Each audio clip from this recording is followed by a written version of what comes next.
கள்ளக்குறிச்சி கள்ளச்சாராய மரணங்கள் தொடர்பாக ஆளுநரை சந்தித்து அதிமுக குழு புகார் மனு. கள்ளக்குறிச்சி விவகாரத்தில் உரிய நடவடிக்கை எடுப்பதாக ஆளுநர் உறுதியளித்துள்ளதாக எடப்பாடி பழனிசாமி பேட்டி.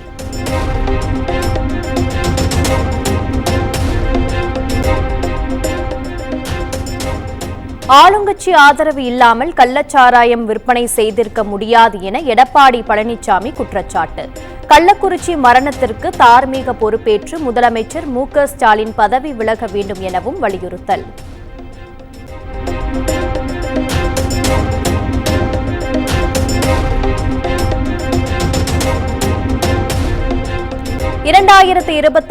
ஆண்டிற்குள் அரசு தேர்வாணையம் மூலம் 75,000 அரசு பணியிடங்கள் நிரப்பப்படும். சட்டப்பேரவையில் விதி எண் 110 கீழ் முதலமைச்சர் மு.க. ஸ்டாலின் அறிவிப்பு.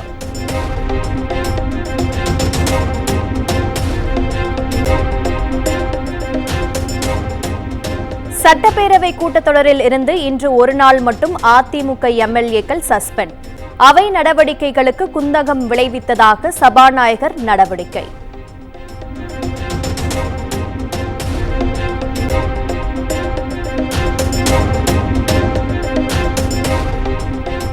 கள்ளக்குறிச்சி சம்பவம் குறித்து அதிமுக கவலைப்படுவது போல் தெரியவில்லை என சபாநாயகர் அப்பாவு விமர்சனம்.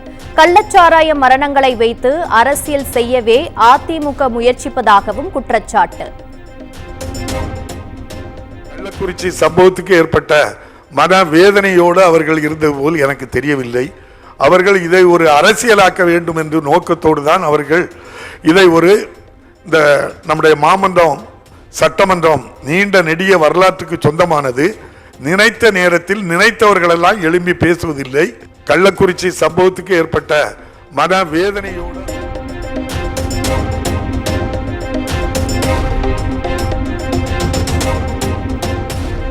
கள்ளக்குறிச்சி கள்ளச்சாராய சம்பவத்திற்கு எதிர்ப்பு தெரிவித்து சட்டப்பேரவையில் அதிமுக எம்எல்ஏக்கள் அமளி.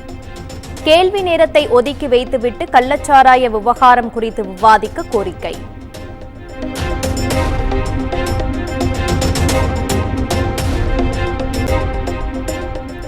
அமளியில் ஈடுபட்ட அதிமுக எம்எல்ஏக்களை அவை காவலர்களை வைத்து வெளியேற்றிய சபாநாயகர்.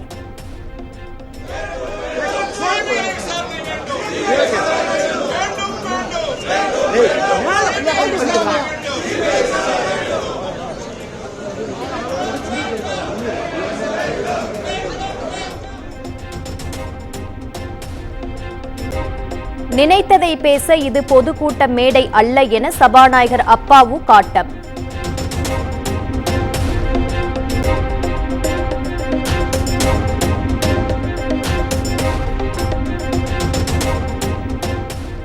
நெல்லை சாதி மறுப்பு திருமணம் தொடர்பாக 14 பேர் கைது செய்யப்பட்டுள்ள பேரவையில் முதலமைச்சர் விளக்கம்.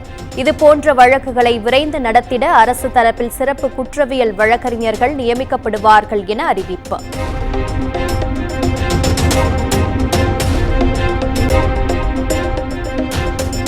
பல்வேறு மாவட்டங்களில் புதிய வருவாய் கோட்ட அலுவலகங்கள் கட்டித்தர நடவடிக்கை எடுக்கப்படும். பேரவையில் உறுப்பினர் ராஜ்குமாரின் கேள்விக்கு அமைச்சர் KKSSR ராமச்சந்திரன் பதில்.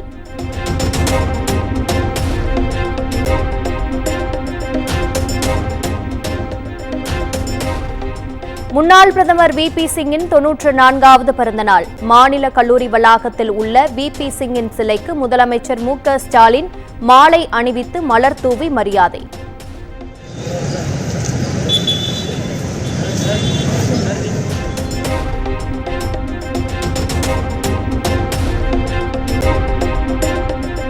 கள்ளக்குறிச்சி விஷசாராய விவகாரத்தை CBI விசாரிக்க கோரி பாமக தொடர்ந்த வழக்கு ஒத்திவைப்பு. அதிமுக தொடர்ந்த வழக்கோடு சேர்த்து நாளை விசாரிக்கப்படும் என பொறுப்பு தலைமை நீதிபதி அமர்வு அறிவிப்பு.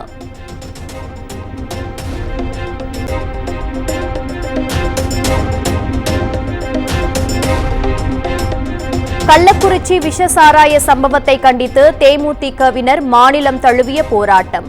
திருச்சி, மதுரை, கள்ளக்குறிச்சி உள்ளிட்ட பல்வேறு மாவட்டங்களின் ஆட்சியரகத்தில் ஆர்ப்பாட்டம்.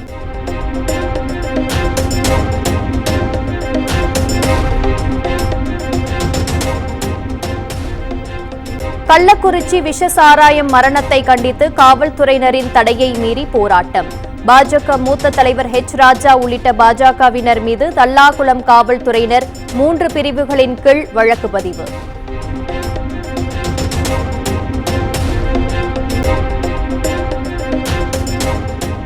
உள்ளாட்சி தேர்தல் பணியின் போது மரணம் மற்றும் காயமடையும் பணியாளர்களுக்கான இழப்பீட்டுத் தொகையை உயர்த்தி தமிழக அரசு உத்தரவு. சமூக விரோத தாக்குதலால் ஏற்படும் உயிரிழப்புக்கான இழப்பீட்டுத் தொகை 10 லட்சத்திலிருந்து 30 லட்சமாக வழங்கப்படும் என அறிவிப்பு.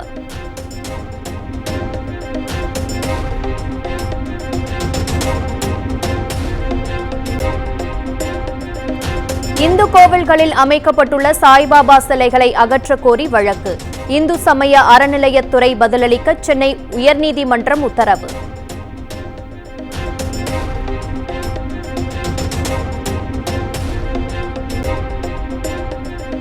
மேற்கு தொடர்ச்சி மலைப்பகுதிகளில் பெய்து வரும் மழையால் குற்றால அருவிகளில் வெள்ளப்பெருக்கு.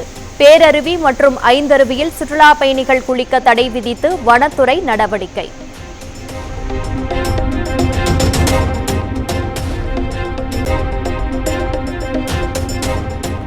சென்னையில் ஆன்லைன் டேட்டிங் ஆப் மூலம் சினிமா சவுண்ட் என்ஜினியரிடம் பண மோசடி செய்த விவகாரம். சிறுவன் உட்பட 3 கைது செய்து காவல்துறையினர் விசாரணை.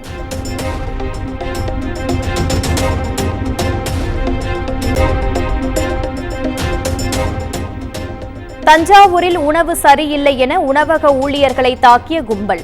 ஊழியர்களை மருத்துவமனையில் அனுமதித்த நிலையில் அங்கும் சென்று தாக்குதல் நடத்தியவர்களை விரட்டி பிடித்த போலீசார்.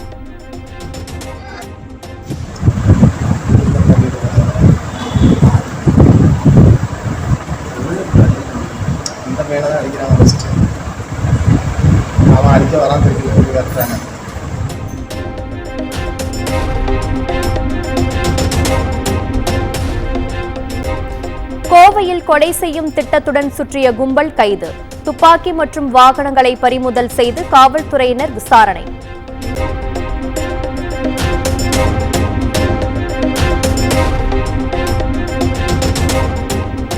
நெடுந்தீவு அருகே மீன்பிடித்துக் கொண்டிருந்த நாகை மீனவர்கள் 10 பேர் இலங்கை கடற்படையினரால் கைது. ஏற்கனவே ராமநாதபுரம் மீனவர்கள் 22 பேர் கைது செய்யப்பட்ட நிலையில் மீனவர்கள் அதிருப்தி.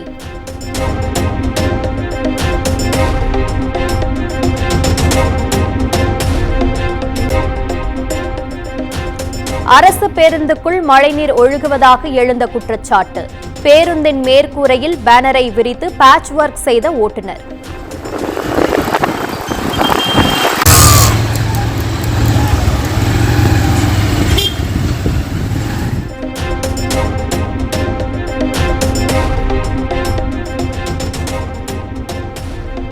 அவசர பிரகடனம் அமல்படுத்தப்பட்ட இந்நாள் சொந்த பிள்ளைகளால் முதுகில் குத்தப்பட்டு பாரத மாதா கண்ணீர் வடித்த நாள். நாட்டின் கண்ணியத்தையும் ஜனநாயகத்தையும் பாதுகாப்பதற்கான உறுதியுடன் துக்கம் அனுசரிப்போம் என ஆளுநர் ரவி எக்ஸ் தளத்தில் பதிவு.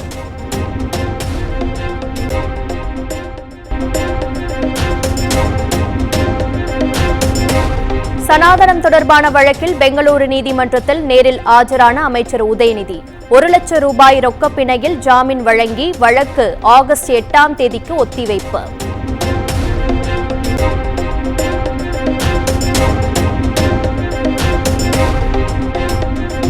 புதுச்சேரியில் சாலையில் சென்ற இளைஞர் மீது இருசக்கர வாகனங்கள் மோதி விபத்து. 4 படுகாயமடைந்த நிலையில் பதைக்க வைக்கும் சிசிடிவி காட்சிகள் வெளியானது.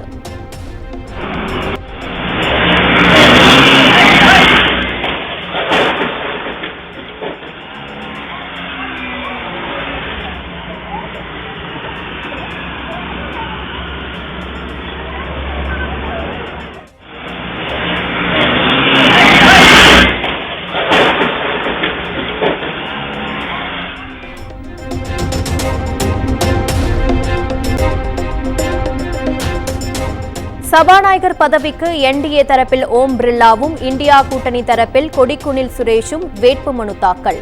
சுதந்திர இந்திய வரலாற்றில் முதன்முறையாக சபாநாயகர் பதவிக்கு நாளை தேர்தல் நடக்கிறது.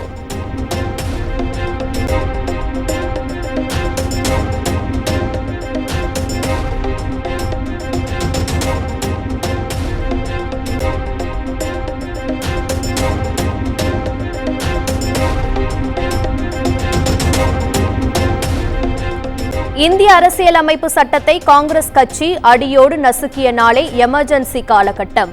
காங்கிரஸ் அரசால் எமர்ஜென்சி அறிவிக்கப்பட்டு 50 ஆண்டுகள் நிறைவடைந்ததை சுட்டிக்காட்டி பிரதமர் மோடி விமர்சனம்.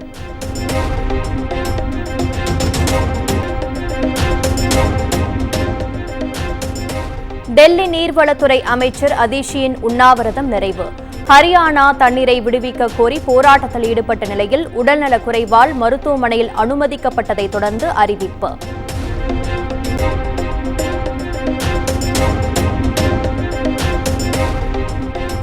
பாலஸ்தீனிய அமெரிக்க தம்பதியின் 3 வயது குழந்தையை நீரில் மூழ்கடித்துக் கொள்ள முயன்ற பெண்.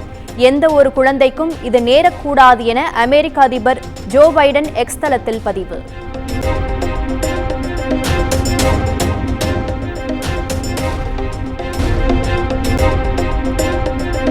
வங்கதேசத்திற்கு எதிரான T20 உலகக்கோப்பை தொடரின் சூப்பர் 8 சுற்றின் கடைசி லீக் ஆட்டத்தில் ஆப்கானிஸ்தான் த்ரில் வெற்றி.